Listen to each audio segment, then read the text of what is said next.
Bonjour Virginie, je suis ravie de t'accueillir sur mon podcast. Bonjour Sophie, merci de m'avoir invitée. Est-ce que tu veux bien te présenter pour nos auditeurs, s'il te plaît? Oui, je suis Virginie Pache. Je travaille depuis des années dans les médecines naturelles. J'ai eu un parcours où j'ai débuté par la kinésiologie, puis j'ai fait quelques formations. À ça, je cherchais toujours à être mieux en relation avec mon corps. Donc après, j'ai fait vraiment des formations qui m'ont amené à découvrir que ce que j'aime aller travailler chez les gens, c'est le psychocorporel. C'est faire le lien entre le physique et le psychique ou ce qui se passe dans leur vie.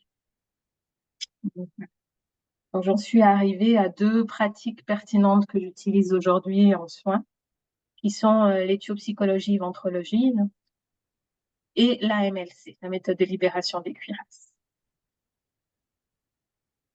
Je Alors, reçois et à Beauvernier. à Beauvernier en Suisse, près de Martigny, hein. Oui. Et pour les curieux, c'est quoi la ventrologie et la MLC, méthode de libération des cuirasses? Alors, la ventrologie, moi, je l'ai renommée comme ça parce qu'à la base, ça s'appelait éthiopsychologie. Après, ça a été transformé en autre chose aussi au niveau de la structure. Et puis moi, je trouvais que le terme ventrologie était très parlant parce qu'on s'occupe du deuxième cerveau, on s'occupe des réflexes viscéraux qui fait qu'on reproduit toujours les mêmes travers dans la vie. Donc, on déprogramme en fait l'information du système nerveux, enfin du reptilien qui envoie au corps des informations de survie. Et puis ces informations, ben, si elles sont récurrentes, elles deviennent finalement habituel et répétitif dans la vie, même si la personne ne vit plus forcément les mêmes stress, ça reste inscrit dans les organes. Donc, en ventrologie, j'ai renommé comme ça parce que comme je m'occupe du ventre, il y a deux, trois personnes qui m'ont fait remarquer, tu es psychologie, les gens, ils comprennent pas. Par contre, quand tu parles du ventre, ça parle bien. Donc, j'ai décidé de le renommer. Donc, la ventrologie, je m'occupe vraiment de ce réflexe au niveau des organes. Donc, je vais faire du lien entre le vécu traumatique de la personne et la réaction dans les organes. La méthode de libération des cuirasses, ben, pour avoir eu d'énormes changements avec l'étude psychologie, ventrologie dans ma vie, dans mes comportements, je me rendais compte encore que mon corps avait toujours les mêmes, quand même tensions aux mêmes endroits, les mêmes postures qui restaient. Voilà, il y avait quand même toujours du reste dans le physique qui était là. Et puis la MLC, c'est une pratique finalement que j'avais déjà pratiquée avant de devenir thérapeute pour moi, que j'aimais beaucoup. Puis après, ben, j'ai fait d'autres choses entre deux et j'ai oublié. Et la méthode de libération des cuirasses, c'est vraiment aller assouplir le corps, permettre aussi au corps d'aller digérer finalement le vécu, mais d'une autre manière, qui est moins dans une recherche des événements traumatiques, mais qui est plus à travers du mouvement corporel qui permet à la personne d'aller lâcher ce qui s'est inscrit au niveau du corps, que ce soit émotionnel ou autre. Et ça se pratique comme une forme de gymnastique, hein. On est couché sur un tapis de yoga, il y a des mouvements, il y a des ballons, il y a différentes choses, c'est juste? Oui, la MLC, ça se pratique effectivement. Il y a 90% des mouvements qui sont couchés, il y a un pourcentage debout ou assis, un petit pourcentage. Et c'est tout des mouvements doux, accessibles à tout le monde. Tout est adaptable à toute pathologie, finalement. Je dirais que même si quelqu'un ne peut pas se mettre au sol, on peut imaginer qu'il pourrait faire les mouvements même sur une table de massage. Ce serait possible aussi. Et puis, on vient utiliser du matériel. Alors, effectivement, il y a des balles mousse. On utilise aussi des balles de tennis, des bâtons recouverts d'une gaine en mousse. Il y a des petits rondins qu'on vient aussi utiliser. Et chaque outil qu'on utilise, en fait, est là pour aller pénétrer la musculature. Comme finalement les doigts d'un masseur, Mais là, c'est un outil qui vient donner une pression sur le muscle. Et en faisant le mouvement, eh ben, c'est comme si l'outil il allait faire une forme de massage dans le muscle en donnant une intention différente et qui fait que tout à coup, ben, ça peut aller faire lâcher des tensions. Alors, bien sûr que quand le corps est tendu, si on arrive très tendu dans une soirée d'MLC, eh ben, voilà, on fait les mouvements, on ressort, on est détendu. Ça, c'est vraiment les premiers effets qui se coulent de la MLC. Puis, plus on va vivre en fait du mouvement, plus on va déshabituer les réflexes de tension dans le corps, plus on va avoir accès au bagage psychique du corps, ce qu'on appelle l'inconscient corporel. Et puis, plus on va faire de mouvement, plus ça va permettre de faire un nettoyage finalement sur les vieilles choses qui ont été enregistrées par notre corps. Donc, parfois, on peut aussi revivre des émotions, avoir des flashbacks sur notre passé. Mais ça, c'est vraiment quand on fait de la récurrence. Les mouvements sont toujours différents d'une classe à l'autre. Bien sûr qu'il y a des mouvements qui reviennent, mais ils sont vécus différemment parce qu'on en est à un autre niveau. Ce qu'il faut expliquer, c'est que les cuirasses, c'est un peu comme les couches d'un oignon. Hein, c'est pas j'enlève une couche puis c'est fini. C'est vraiment, on va gentiment passer d'une couche à l'autre pour aller contacter la profondeur. L'objectif, c'est d'être souple jusque dans les muscles profonds du corps. Waouh, Mais bien sûr que ça vient rencontrer des fois des niveaux de tension. waouh, ça a l'air génial. Et à qui est-ce que tu recommandes de pratiquer la méthode de libération des cuirasses? Alors, moi, j'aurais tendance à dire à tout le monde. Je veux dire, c'est un peu comme l'hygiène bucco-dentaire, hein. Donc, on se brosse les dents tous les jours pour éviter d'avoir des caries. Et puis, finalement, la MLC, pour moi, c'est un peu la même chose. Et finalement, tu fais du mouvement quotidien avec ton corps pour le maintenir en bonne santé, pour lui permettre d'évacuer le vécu du jour ou les tensions du jour, ou pour aller plus loin, déblayer les anciennes tensions qui sont là depuis des années. Mais finalement, c'est pas forcément une pratique qui convient à tout le monde parce que c'est une pratique euh, lente, on va dire, qui amène à la lenteur et à créer le lien avec soi. Donc, il y a des gens qui sont pas prêts à ralentir leur rythme.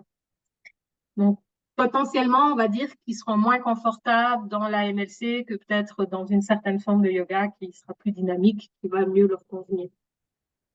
L'intention de la MLC, c'est vraiment d'amener la personne à créer le lien avec elle-même, avec son corps, avec ses ressentis, donc d'apprendre à fonctionner à son rythme. Mais clairement, au début, quand on n'a pas l'habitude, ben, c'est un peu paumant, entre guillemets, tu vois, de devoir aller tranquillement, voire même il y a des gens qui regardent les autres pendant les cours parce que est-ce que je fais juste, mais ça parle de la personne en fait. Mais il n'y a pas de juste ou de faux, par exemple, en MLC. Tout est jouable, tout est faisable, et que le seul, voilà, nous, on transmet des valeurs. Quand je guide une classe en MLC, je guide la personne à intégrer des valeurs pour elle-même, pour son corps, pour son bien-être.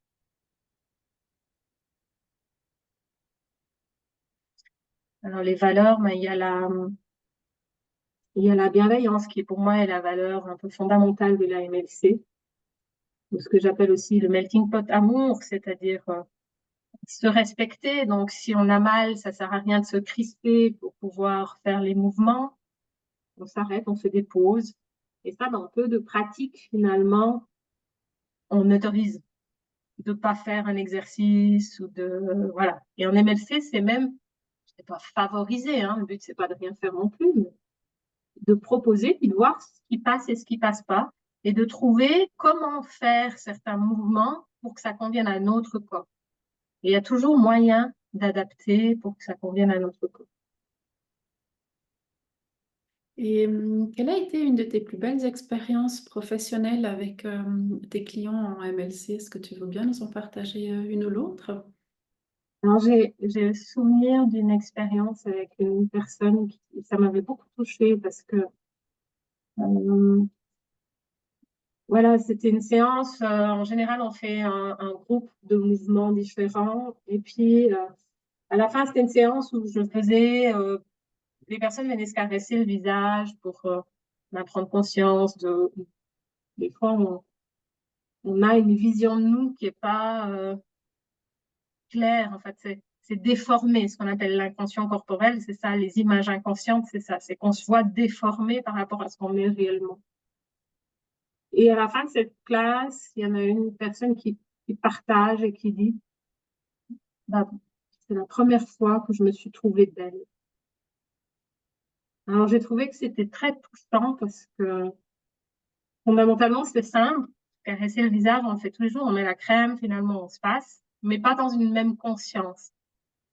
Et chez elle, ça avait eu cet effet, en fait, de la réconcilier avec sa propre image. Donc, c'est ça que j'ai beaucoup, beaucoup apprécié. Donc, ça, c'est plus dans un ordre, finalement, psychique de guérison intérieure. Après, il y a des guérisons, pas des guérisons, des améliorations physiques, on va dire, qui peuvent se passer. Comme une de mes clientes qui était opérée des genoux. Donc, elle avait une jambe plus courte que l'autre. Et elle avait un genou qui pliait plus, l'angle de pliure de son genou et pouvait plus se faire normalement. Elle restait toujours un peu, je sais plus comment on dit le terme, mais plus large dans l'ouverture, dans l'angle d'ouverture de son genou. Et puis, elle me partageait qu'après, bon, elle a fait pendant longtemps de la MLC. Et elle me partageait qu'un jour, même son médecin s'était rendu compte que ben, elle avait gagné dans le fléchissement de son genou en mode relâché. Donc voilà. Et une amie qui pratique la MLC depuis longtemps, elle a dit qu'elle a repoussé son opération de son hernie discale de, en tout cas, 7-8 ans.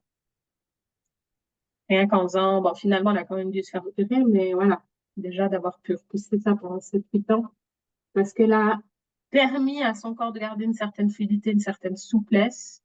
Puis ben, il y a un moment donné où ben, il a quand même peut-être fallu changer quelque chose, que ça n'allait pas, mais fondamentalement, voilà, il y a des petits miracles qui se produisent des fois comme ça. Et puis, moi, une fois, quand je vivais des mouvements MLC, je peux pas dire que j'ai des visions parce que je suis pas visuelle dans ma manière, donc, mais moi, je suis dans le ressenti.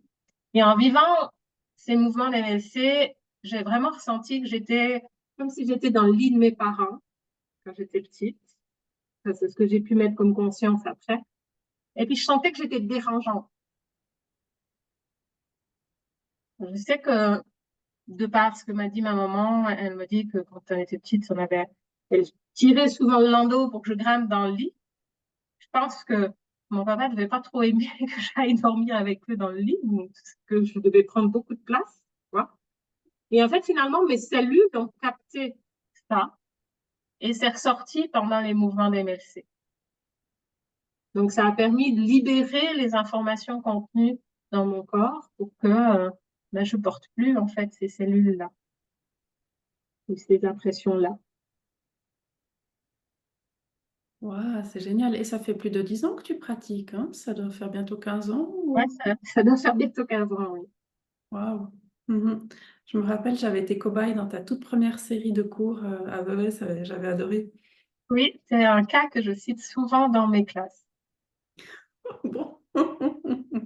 Oui, Un j'avais cadeau. adoré parce que j'exprime souvent la liberté d'une deuxième valeur de la MLC. Et je dis souvent, vous avez l'opportunité de vivre ou non les mouvements. Parfois, on vit dans une société où on nous demande énormément d'adaptation, on doit, il faut.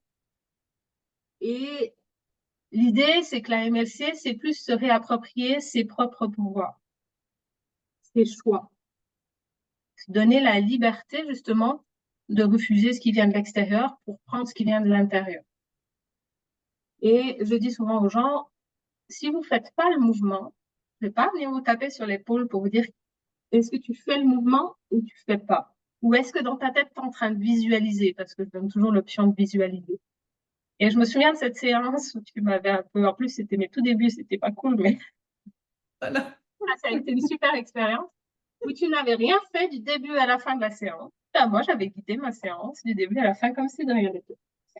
Et en fait, ça t'a permis à toi, enfin, ce que tu m'avais partagé à la fin, tu pourras reprendre si c'est tout, de te donner le droit de pas obéir aux injonctions, aux ordres, aux consignes, etc. Donc, pour moi, c'est tout autant guérisseur, finalement, que de vivre un mouvement. Te permettre de ne pas obéir, pour moi, finalement, c'est presque plus libérateur. Je sais pas si tu te souviens de cette expérience. Mais non, je me rappelle pas du tout. Mais effectivement, pour moi, pour que je fasse une chose comme ça, c'est une victoire. Et puis, je sais pas, c'était une période où je voyageais beaucoup. Peut-être une fois, j'étais juste KO avec le décalage horaire. Enfin, je me rappelle plus du tout. Mais franchement, waouh. Ah, moi, ça m'avait marqué parce que tu vois, c'était mes débuts. Et finalement, je me suis dit, après tout, voilà. Alors, ça avait Ouais. été challengeant pour moi de donner quand même, en fait, continuer à guider les mouvements alors que rien ne se passait. Alors, quand tu es en groupe et qu'il y en a d'autres qui font les mouvements, c'est pas problématique, mais quand tu es seul à seul, c'est vrai que c'est différent. La MLC, on peut le vivre en groupe ou en individuel. Mhm. Oups. En fait, là, tu prépares une formation pour devenir praticien en MLC. C'est bien juste. Est-ce que tu veux bien nous en dire quelques mots? Oui. Donc, ça fait quelques années que quand Marie-Lise organise des formations en Suisse, je suis assistante dans les formations suisses parce que ben, cette pratique, moi, je l'adore. Et ben, elle cherche toujours du monde pour la soutenir quand elle donne ses cours. Et l'année passée, ben, ça m'a appris l'envie de me dire, ben, tiens, moi, j'aimerais bien aussi un jour pouvoir transmettre et partager cette pratique avec plus de monde, donc de pouvoir devenir formatrice. Alors, je vais parler de mon souhait et de mon désir. Et elle a été favorable à cette idée. Cependant, Marie-Lise, elle, va gentiment se retirer de l'enseignement. Donc, elle a donné l'autorisation à mon collègue Vincent Aveni, qui est à Lausanne, lui, de me former pour que je puisse devenir formatrice. Alors, sur la prochaine formation qu'on organise, qui va débuter en février ou mars 2025, il va me former à devenir formatrice. Donc, je serai son assistante quand même sur celle-là, mais j'aurai des petits moments où je devrais participer à l'enseignement. Une formation d'MLC se déroule sous 2 ans. La première année, c'est vraiment une année où la personne peut venir, même si elle n'a pas envie d'en faire un métier. C'est vraiment une année, on va dire, de développement personnel profond. Dans chaque week-end, c'est à peu près un week-end par mois, sauf l'été, bien sûr. Dans chaque week-end, il y a une exploration d'un thème différent, finalement presque d'une cuirasse différente. Et on va, à travers plusieurs outils, il y a celui de la MLC, mais il y a d'autres choses qu'on va mêler, il y aura de l'enseignement aussi. Mais on va vivre dans chaque week-end l'exploration corporelle personnelle. Donc, c'est un travail de développement personnel. Puis, à la fin de la première année, bah, si les personnes sont passionnées, qu'ils ont envie de poursuivre, bah, ils peuvent poursuivre pour faire la deuxième année qui leur permet de devenir praticien en MLC et de pouvoir pratiquer autour d'eux, que ce soit dans un secteur professionnel comme dans un secteur privé ou autre. Et donc, c'est-à-dire de donner des séances individuelles ou en groupe comme tu le fais, c'est ça? Oui, exact. Il y a des gens qui restent des fois rien qu'à la première année de travail sur eux. Après, il y a vraiment des gens qui ont envie de pouvoir en apprendre plus. Dans la deuxième année, on va axer un peu plus sur les aider à comment construire des classes. Après, il y a aussi tout ce qui est les pathologies qu'on ira observer du côté de la MLC. Voilà, on a vraiment des outils qui vont être plus pour soutenir la pratique d'un futur thérapeute. Waouh, merci. Je mettrai les informations pour s'inscrire dans les notes de l'épisode s'il y a des personnes qui sont intéressées. Oui, et il y a une soirée informative qui va se dérouler au mois de novembre. Je ne me souviens plus de la date exacte, mais je te donnerai les infos si tu veux le noter. Mhm. Merci Virginie. Et à titre personnel, quel a été un de tes plus grands challenges? Et si tu veux bien nous partager comment tu l'as surmonté, est-ce que ça t'a appris? Tiens,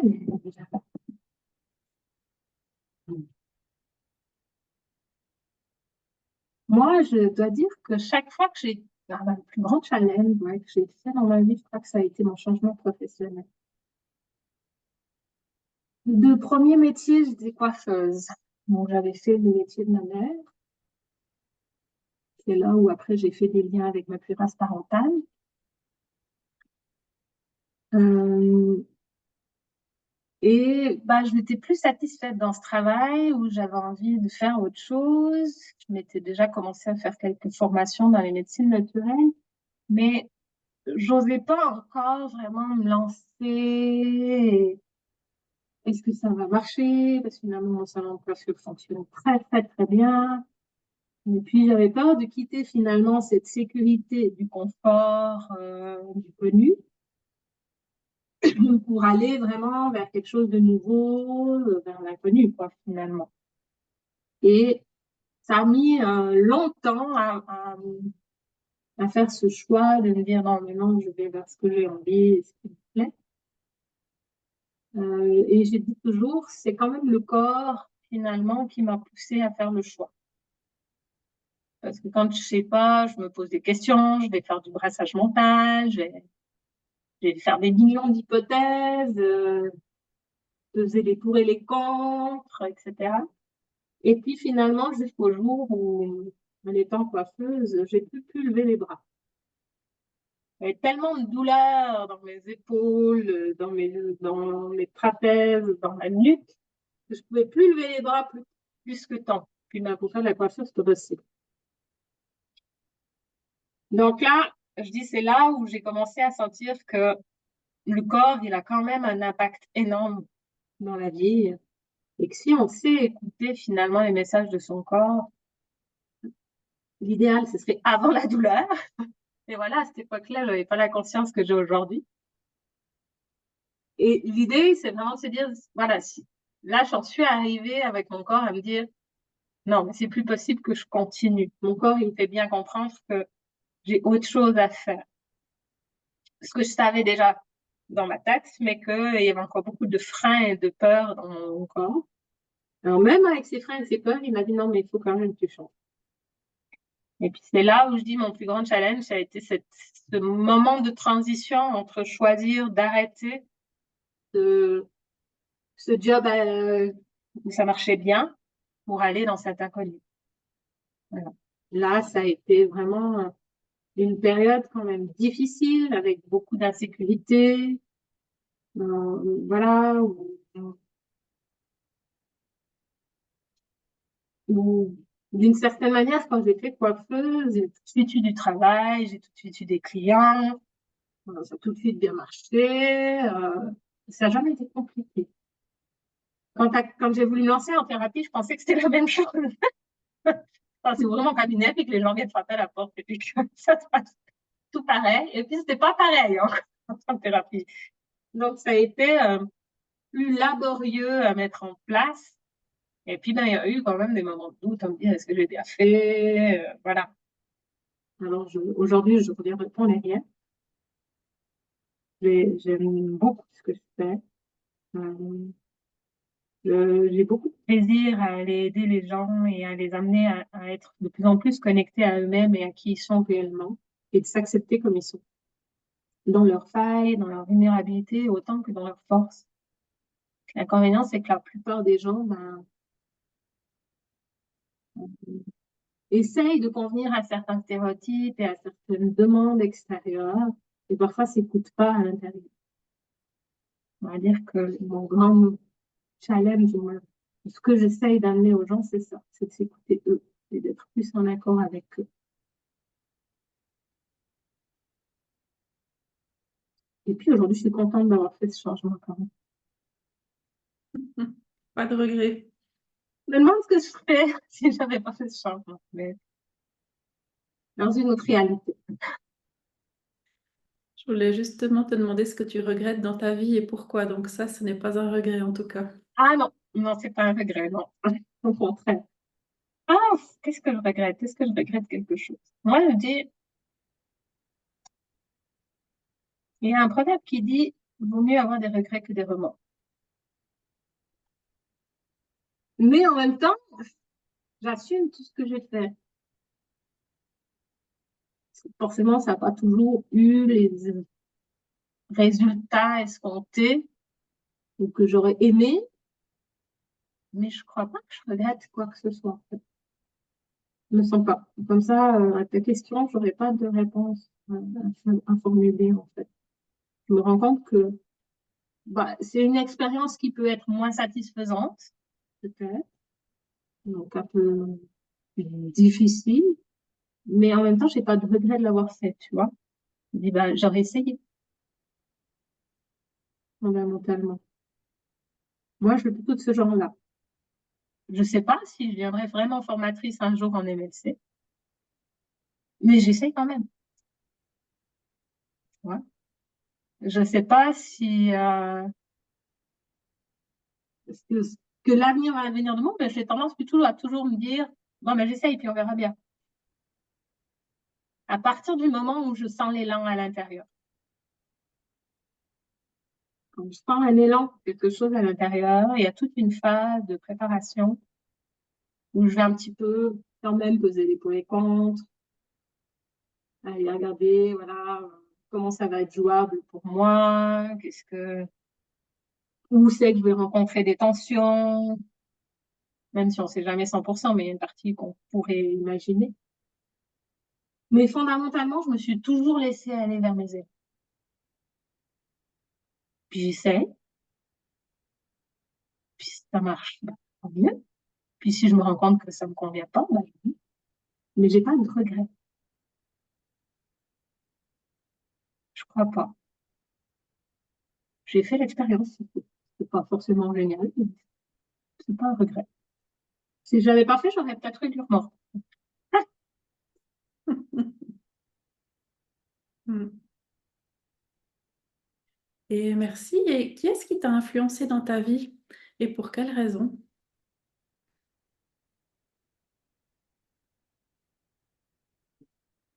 Qui est-ce qui m'a influencé dans ma vie et pour quelle raison? Alors, spontanément, quand tu as posé la question, c'est l'image d'une amie thérapeute qui est devenue une amie avec le temps, et qu'aujourd'hui, je vois beaucoup moins. Mais là, la première personne que j'ai croisée sont dans mes apprentissages thérapeutiques, en fait, qui s'appelle Ariane de Riva, qui est kinésiologue et qui m'a formée à la première approche, donc à la kinésiologie, et qui reste encore quelqu'un aujourd'hui que de temps en temps on échange, on se voit plus beaucoup, mais on a quand même des vies différentes, mais ça reste quelqu'un, on va dire, qui m'a inspiré à un moment donné et qui m'a permis de voir que c'était possible, qui m'a permis de croire que c'était possible. Après, aujourd'hui, fondamentalement, bah, il y a eu Marie-Lise est quelqu'un qui est très inspirant. Voilà, de par son parcours d'auto-guérison. Donc, elle a eu une polyarthrite rhumatoïde, elle a fait tout un cheminement d'auto-guérison aussi à travers la MLC et d'autres choses. Voilà, je pense pas que j'ai une personne en particulier, mais j'ai plein de gens qui nourrissent en fait ma pratique et qui m'inspirent. Merci Marie-Lise, c'est Marie-Lise La Bonté, c'est bien ça? Oui, C'est des personnes qui vous regardaient, elle a écrit des livres. exactement. Elle a écrit beaucoup de livres. Euh, le, on va dire la base, le premier livre, ça a été Au cœur de notre corps. C'est là où elle explique l'AMLC, ses différentes cuirasses, différentes, elle a nommé différents types de cuirasses, en fait. Puis elle a fait un livre où elle parle de son auto-guérison. Elle s'auto-guérir autrement, c'est possible. Et après, ben, au fil de son évolution, finalement, elle a continué d'écrire en fonction de ce qu'elle vivait ou de ce qu'elle traversait. Il y a des très, très beaux livres. Merci. Elle est facile à lire aussi. C'est pas, c'est pas compliqué à lire du Marie-Louise Labonté. C'est pas une prise de tête. Enfin, pour moi. C'est pas une bonne référence, mais je comprends tout ce qu'elle veut dire. Et avec qui est-ce que tu aimerais partager un repas et quelles questions est-ce que tu aimerais lui poser? De quoi tu aimerais parler? Et là, j'ai une amie qui m'a proposé d'aller manger les bourses. Donc, non, moi, j'aime beaucoup partager. Je suis très dans la relation privilégiée. J'aime, c'est vrai que je donne du groupe, que ce soit en formation ou les classes MLC en groupe. J'adore la synergie du groupe, mais j'aime aussi beaucoup les notions d'intimité où on peut partager, on peut échanger sur des profondeurs et on peut créer du lien relationnel plus fort, je trouve, que dans un groupe quand on est à deux. Donc, les questions à poser, j'ai jamais de questions d'avance. Je suis très intuitive. J'ai expliqué à une de mes clientes ce matin. Donc, je lui disais, où je lui parlais qu'il fallait pas qu'elle se projette trop dans son futur avec déjà des idées toutes faites. Et je lui disais, sinon, c'est comme si avant que tu viennes, moi, j'avais déjà une idée toute faite de ce que je voulais te dire et de où je voulais t'amener. Et je dis, finalement, c'est pas comme ça. Finalement, c'est quand tu arrives, avec ce que tu me donnes, que ça va créer quelque chose. Et aller manger avec des gens, je pourrais aller manger tous les jours, mais je peux pas décider avant qu'est-ce que je vais poser comme question. Ça va être plus en fonction de comment je vais sentir la personne, de qu'est-ce qu'elle va amener au niveau énergie, de comment ça va débuter dans la conversation, que je vais un petit peu poser des questions. Je suis plus intuitive que réflexive finalement.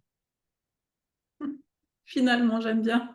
C'est un peu nouveau. Qu'est-ce qui te fait rire? J'aime beaucoup l'humour. Par exemple, avant d'être ici, bon, j'ai dû amener ma fille à l'école, mais avant, j'ai eu envie de me faire un petit bain de petits sketchs humoristiques.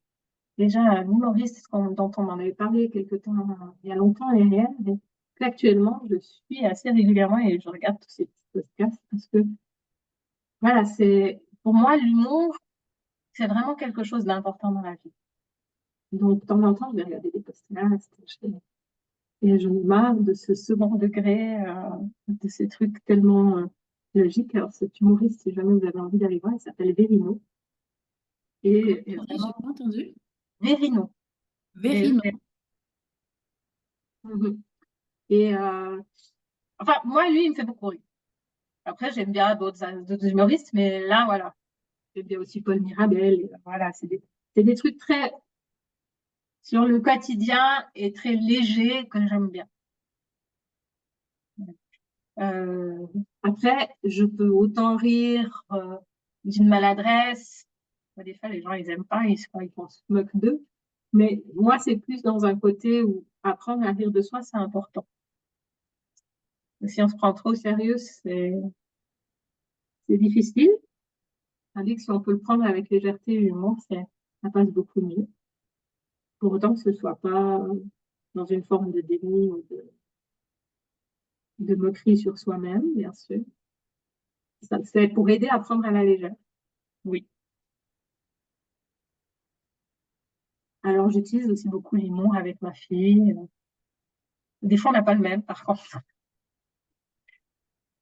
Et puis, je dis souvent à mon mari que ce qui m'a fait l'aimer au début, c'était son humour, quand même. C'est qu'il était très drôle. Donc, ça reste quelque chose d'important pour moi dans la vie, de rire. Mhm. Et quel est un des moments de ta vie où tu as ressenti beaucoup de gratitude? Aujourd'hui, d'assister à cette interview, je n'attendais pas à ça. Non. Voilà. Moi, je fonctionne à la gratitude assez dans les choses simples, finalement, de la vie. Alors oui, il y a des grands moments de gratitude, c'est plus fort, mais finalement, les petites choses du quotidien, euh, comme oui, ben voilà, tu me proposes d'assister à ce podcast. Ah ben, ça me touche. Voilà, j'ai de la gratitude que tu aies pensé à moi. Je resterai plus dans ces petites actions-là où regarder le soleil qui brille. J'ai de la gratitude pour ce temps qu'il fait aujourd'hui, parce qu'aujourd'hui, il fait beau. Je vous dis, si c'est pas le cas, vous m'écoutez. Puis aussi les animaux. Voilà, je suis plus dans une option de contempler tout ce qui m'entoure et de remercier pour ce qui est là. Et pour ces petits actes simples de la vie courante que à chercher les grosses satisfactions pour dire merci. Voilà. Merci. Et est-ce que tu serais d'accord de permettre à nos auditeurs de goûter à ton énergie professionnelle pendant 2-3 minutes? Ça pourrait être en proposant un de tes outils préférés, en les invitant à une petite relaxation ou à un moment de réflexion sur un sujet ou un autre.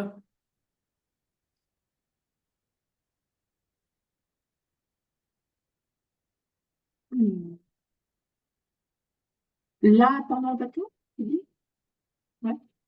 Sinon, je leur propose de venir tester la MLC. Mais, euh, de toute manière, ils pourront venir déguster la MLC, bien sûr, parce qu'il y a toujours une séance découverte offerte. Là, il n'y a pas de souci. Là, je peux éventuellement les amener à une exploration dans leur corps, s'ils sont d'accord de se coucher au sol momentanément. Ou même ils peuvent venir, s'ils sont assis sur une chaise, ils peuvent le faire assis sur une chaise. Est-ce qu'ils peuvent le faire en conduisant au cas où? Est-ce qu'il faut mettre le podcast sur pause? Alors, je voudrais quand même qu'ils mettent sur pause. Parce que ça les amène à une intériorisation, donc ils vont plus être trop concentrés sur la route dans laquelle ils sont. Et du coup, euh, ça peut être dangereux, ou alors ils n'auront pas l'impact de la découverte de la sensation qui pourrait être agréable pour eux.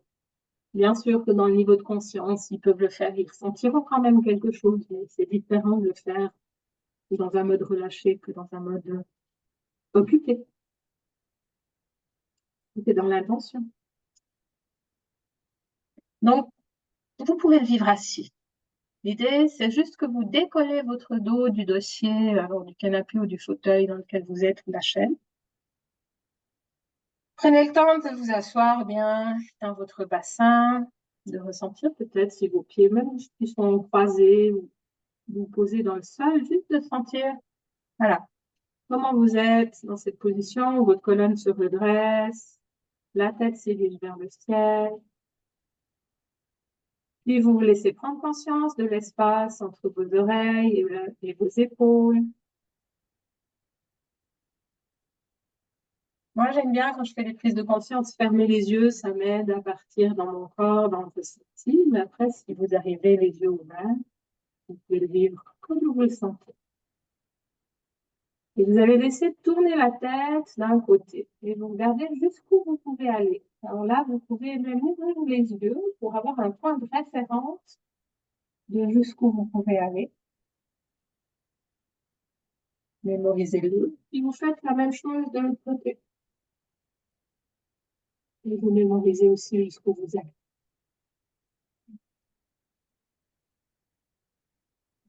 Et vous ramenez votre tête dans l'axe.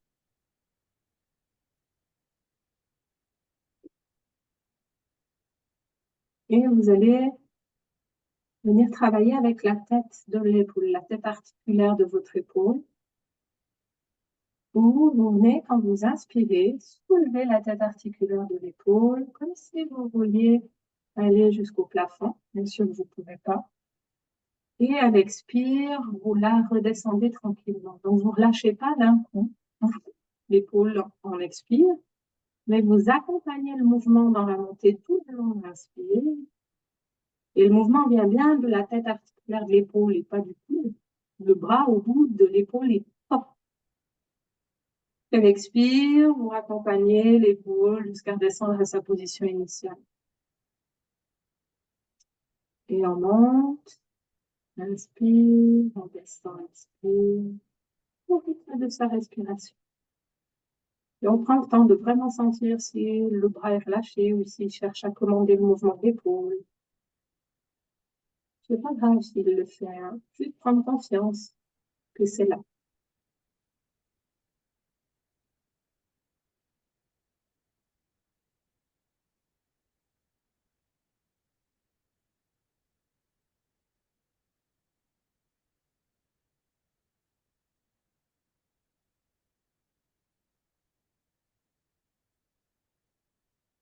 Et vous pouvez rajouter, si c'est pas trop compliqué pour vous, vous montez quand vous êtes à la fin de l'expire, vous enroulez votre épaule vers l'arrière et vous faites descendre votre épaule à l'arrière. Sentez comme ça vient tirer sur les muscles à l'avant de votre cage thoracique. Puis depuis l'arrière, vous remontez à l'inspire, vous ramenez votre épaule dans l'axe et vous redescendez dans l'axe. Donc, inspire, on monte depuis le point de l'axe. La tête de l'épaule s'enroule vers l'arrière. Et vous descendez dans cet axe à l'arrière. À l'expire. À l'inspire suivante, vous remontez depuis cette arrière, depuis cette position arrière. Vous ramenez l'épaule dans son axe et vous redescendez. Vous laissez sentir comment ça travaille à l'avant, entre l'avant et l'arrière dans ce mouvement de rotation arrière de votre épaule. Si c'est trop inconfortable, vous restez juste dans le premier mouvement sur place. Je répète, pour réverser, on n'est pas obligé de faire quoi que ce soit. C'est une proposition.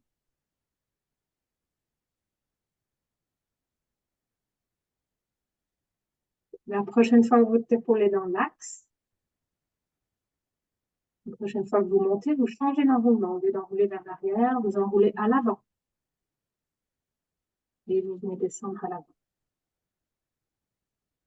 Et sentez, si c'est plus confortable,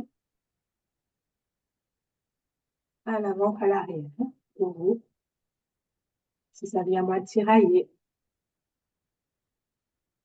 vous enroulez, vous descendez à l'avant. Vous remontez de l'avant, vous ramenez l'épaule dans l'axe et vous redescendez dans l'axe. Après une dernière fois l'enroulement en avant, vous renroulez à l'arrière. Un dernier mouvement où vous vivez l'enroulement à l'arrière. Et quand vous revenez dans l'axe, vous stoppez le mouvement.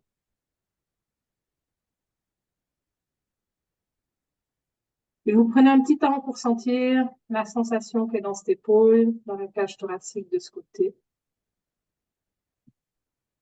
Peut-être même dans le visage. On va sentir que dans le visage, il y a des choses qui ont changé. Et on se laisse explorer la deuxième épaule. Inspire, la tête de l'épaule monte. Peut-être que la sensation est différente d'une épaule à l'autre. Il y a peut-être un bras qui veut plus commander que l'autre. C'est OK, on accepte que le vécu n'est pas pareil. Et vous redescendez à l'extérieur. Laissez bien tendre le bras.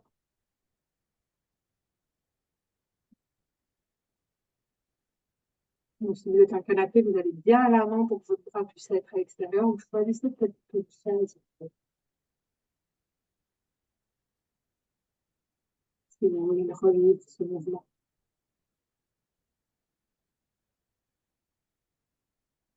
Peut-être qu'il y a une épaule qui monte moins que l'autre. Il n'y a pas besoin de monter beaucoup. Vous montez ce que vous pouvez tant que ça reste la tête de l'épaule qui fait le mouvement. Bien sûr, vous pouvez aller plus haut si c'est le coude qui force, mais ce n'est pas l'intention. La prochaine fois que vous êtes dans une inspire, vous pratiquez l'enroulement vers l'arrière et vous descendez à l'arrière à l'expire. Montez depuis l'arrière. Vous ramenez dans l'axe de l'épaule, vous redescendez dans l'axe. Et vous laissez explorer quelques mouvements de rotation arrière à sentir, tiens, comment ça travaille de ce côté? Est-ce que vous avez les mêmes sensations dans les deux épaules? Ou est-ce que c'est différent d'une épaule à l'autre?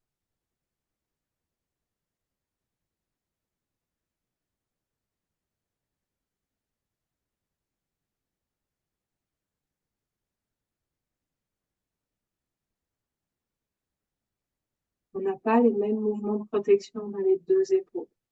Forcément qu'elles vont pas travailler pareil.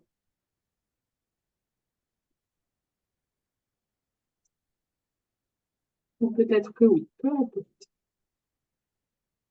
Commencez pour vous, laissez-vous explorer ce qui se passe pour vous.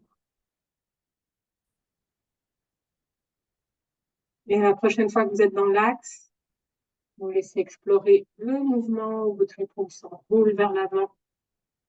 Et vous descendez en avant en expire. Puis cette position vers l'avant, vous remontez dans l'axe.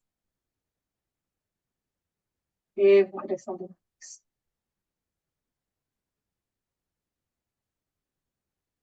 Et vous faites 2 mouvements d'enroulement vers l'avant, juste pour ressentir ce que ça fait.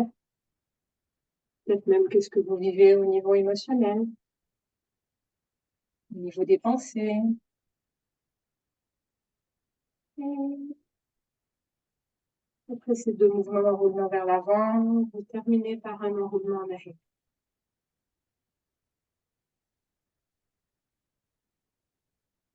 Et que vous ramènerez dans l'axe.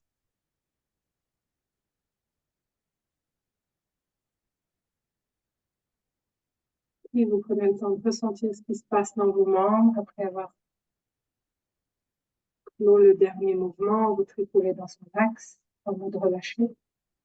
Vous ouvrez vos yeux et vous allez retourner la tête et vous contemplez qu'est-ce que ça a changé dans votre capacité de rotation de la tête. Ça a changé quelque chose pour vous dans l'exploration. Comment vous avez vécu ce changement?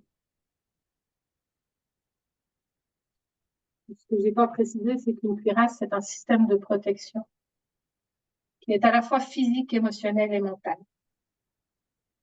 Et qu'en MLC, on choisit la porte d'entrée du corps pour accéder au reste.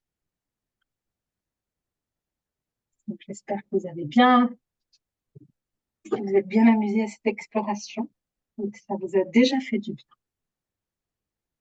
Eh bien, moi, en tout cas, merci Virginie, j'ai bien baillé et puis je vais effectivement plus loin dans mes mouvements.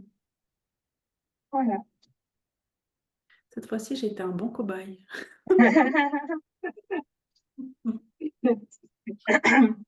Quand les muscles se dénouent, ça amène plus de souplesse dans le corps, finalement. En même temps d'avoir lâché peut-être un petit peu de tension, peut-être un petit peu même d'émotion. Ah voilà, tout à coup, il y a autre chose qui s'ouvre. Merci. Et une petite remarque, en fait, les séances de MLC, tu peux les proposer aussi en ligne? Oui, je peux les faire en ligne. Après, ça nécessite juste que la personne achète le matériel. Donc là, il suffit qu'elle me contacte et puis on peut acheter le matériel, mais les classes sont possibles en ligne. Donc, je donne des classes hebdomadaires tous les lundis après-midi à 2h30. Ça dure en général 1h15. Les lundis soirs, 19h30 et les mardis matin, 9h.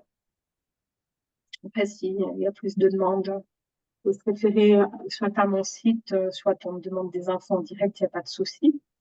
Et sur Facebook, il y a aussi toutes les informations.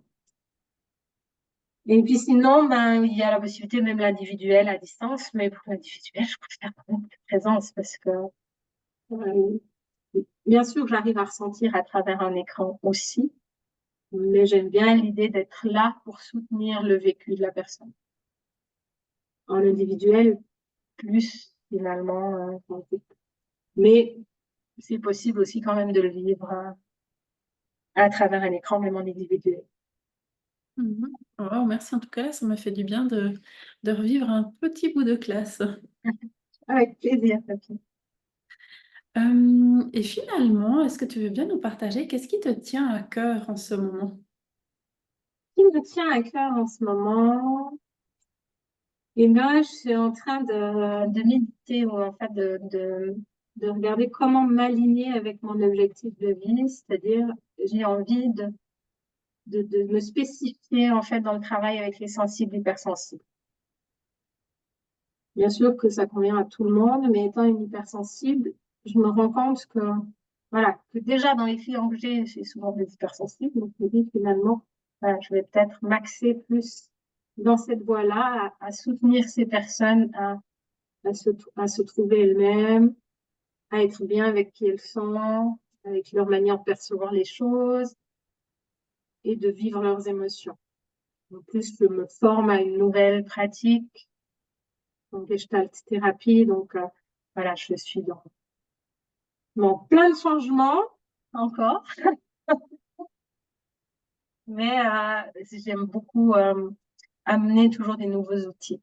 Mais ils sont toujours dans cette même axe de soutenir les gens à être bien avec eux-mêmes. Wow, merci. Et la Gestalt thérapie, ben, je me réjouis que tu avances dans ton formation. Ce sera l'occasion d'un deuxième podcast ensemble. Avec plaisir. Et pour les auditeurs qui aimeraient te suivre ou travailler avec toi, où est-ce qu'ils peuvent te trouver? Je mettrai toutes les informations dans les notes de l'épisode. Mhm. Alors, j'ai Facebook, un Instagram. Ils peuvent s'abonner pour suivre les infos. Et sinon, ben, il y a mon site internet virginiepage.ch où là, ils trouvent ben, toutes les différentes choses que je propose. Je propose aussi des petits ateliers. Je collabore avec une amie où elle fait des constellations familiales. Et donc, on collabore ensemble et on propose régulièrement des constellations familiales aussi. Ou sinon, moi, je propose des petites formations à thème avec la MLC où on va explorer un peu plus le vécu de la personne. Donc, des formations à thème, ça veut dire c'est ponctuel et c'est ouvert à tous, c'est ça? Oui, oui, qu'on pratique déjà de la MLC ou pas, qu'on n'en ait jamais fait, qu'on sache pas ce que c'est vraiment ouvert à tout le monde. À partir du moment où le thème convient, ben, il y a par exemple un thème, c'est l'exploration des cuirasses parentales, parce que finalement, c'est ça qui nous formate le plus, formate le plus dans notre vie. Et une autre, c'est sur les croyances, en fait. Le corps, les cuirasses et les croyances. Ça, c'est vraiment les deux de base que je pratique le plus souvent. Et après, de temps en temps, j'ai des inspirations, puis je crée de la nouveauté. Mais en ce moment, avec tous les plans que j'ai, je ne me diversifie pas plus. Je vais déjà me contenter des habituels. Wow, et bien, tout grand merci Virginie pour cette interview, pour ces partages, pour cette petite séance de MLC. Vraiment, c'était vraiment super. Merci beaucoup. Avec plaisir. C'est un plaisir. Ça m'a surpris, mais je m'en suis sortie. Et puis à tous, merci pour votre écoute et puis à bientôt pour de nouvelles aventures. Oui, merci à tous. Merci à toi, Sophie. Bye! Bye bye.